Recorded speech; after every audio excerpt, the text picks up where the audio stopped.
नमस्कार मंडळी, स्वागत आहे तुमचं आपल्या आजच्या नवीन व्हिडिओमध्ये। तर आज बनवू आपण मस्त अंडा करी। तर त्यासाठी अंडे आणले। तर आता हे अंडे मी सगळ्यात पहिले शिजवायला ठेवतो।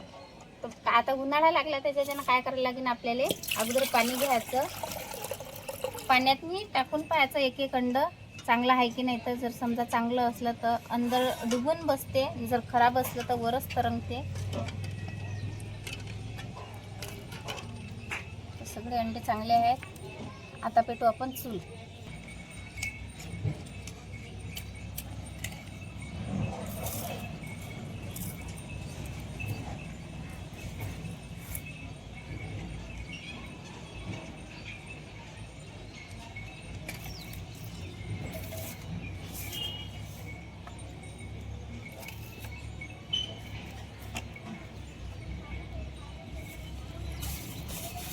चूल मस्त पेटली, आता गंज ठेवून देऊ, गंजावर झाकून ठेवू।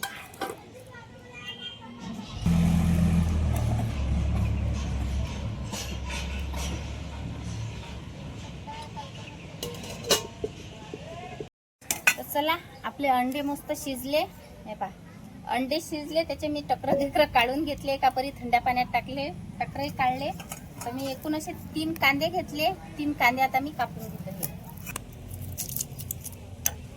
कांदे मोठे मोठे असतील तर 2च घ्या, लहान लहान असतील तर 3ही वापरले तर चालतात। तर कांदे कसे कापायचे मी तुम्हाला सांगतो, जास्त बारीक बारीक काही कापत बसू नका। कांदे असे उभे उभे कापायचे। मी तुम्हाला एक कापून दाखवतो, या पद्धतीने एक असा उभा उभा कापून घ्यायचा। आता हे कापले, आता मी सध्या एकच कापला। आता मी हे दुसरे 2 कांदे जे आहेत ना, हे पण मी तसेच कापून घेतो। 3 कांदे कापून घेतले। आता हे आपण चुलीवर म्हणजे तव्यावर टाकून घेतले। त्याच्यावर थोडंसं तेल टाकू। तेल टाकल्याने काय होते, कांदा लवकरच भाजला जाते, जास्त काहीच टाईम नाही लागत।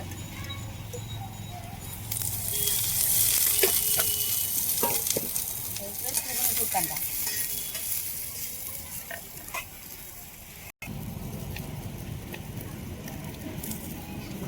खोबरं घेतले मी बारीक बारीक करून, हे पण आता तव्यावर टाकून घेतो कांद्याच्या बरोबर।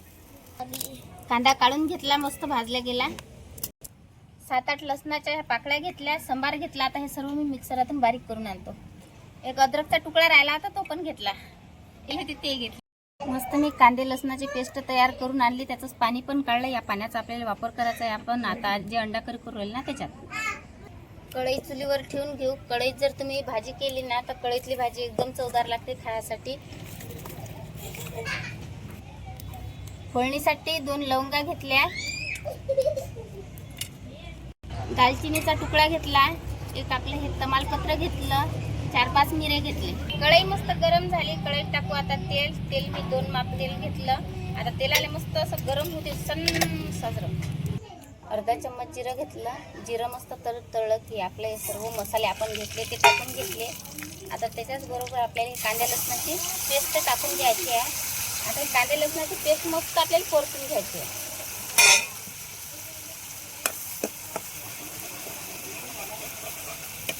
या आपण जे पेस्ट बनवली आहे त्यातलं सर्व असा पाणी आटलं पाहिजे, त्या हिशोबाने आपल्याला मस्त हे मसाला परतून घ्यायचा आहे। फक्त तेल राहिलं पाहिजे। तर एका इकडे आपण फोडणी तर दिला आहे, तर त्याच्यासाठी अर्धा चम्मच हळद घेऊन, चवीपुरतं मीठ घ्यायचं आहे आपल्याला। हा गरम मसाला आहे, धने पावडर आणि मिरची पावडर। तर आपल्याला हे सर्व साहित्य एकत्र आधीच करून घ्यायचे आहेत, नंतर आपण फोडणीत टाकू। हे तर पाहू शकता तुम्ही, आपण जो मसाला घेतला होता याच्यातलं सर्व पाणी आटलं, फक्त आता तेल वर आलं म्हणजे आपला मसाला तयार झाला आपल्या अंडा करीसाठी। आता टाकू आपण हे सर्व मसाले। या फोडणीतच आपल्याला मसाले सर्व टाकून घ्यायचे आहेत। आता फिरून घेऊ, सर्व मसाले जे आहेत ते असे मसाल्यात मिक्स झाले पाहिजे। या हिशोबानं आपण जे पाणी तयार केलं होतं ना, हे पहा, आपण मसाल्याचं पाणी काढून ठेवलं होतं, ते पण आपल्याला आत्ताच ह्याच्यात टाकून घ्यायचं आहे। पण सर्वात अगोदर हे सर्व मसाले आपल्या ग्रेव्हीला लागले पाहिजे। तर 1 मिनिट आपण असेच परतून घेऊ, नंतरच आपल्याला पाणी टाकायचं आहे। लगेच पाणी नाही टाकून घ्यायचं, त्यानं काय होते, आपली तर्री मस्त भारी उतरते आपल्या अंडा करी।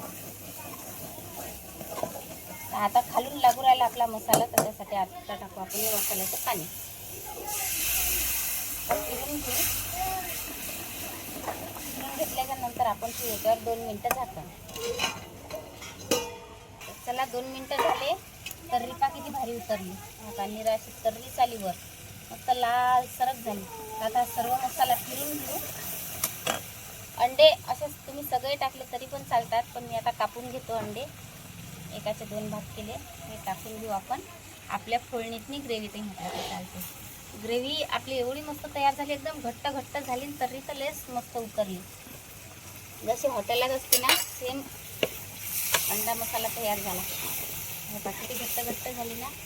आता 2 मिनटं आपण या फोडणीतच अंडे ठेवून घेऊ, म्हणजे अंड्याच्या अंदर हा सर्व मसाला उतरून जाते. त्याच्यावर ठेवू आता झाकण. झाकण गरम आहे.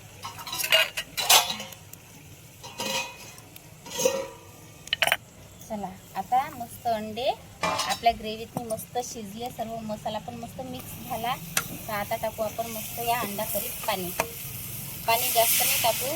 आपल्याला भाजीला जेवढं पाहिजे तेवढंच पाणी करून मस्त.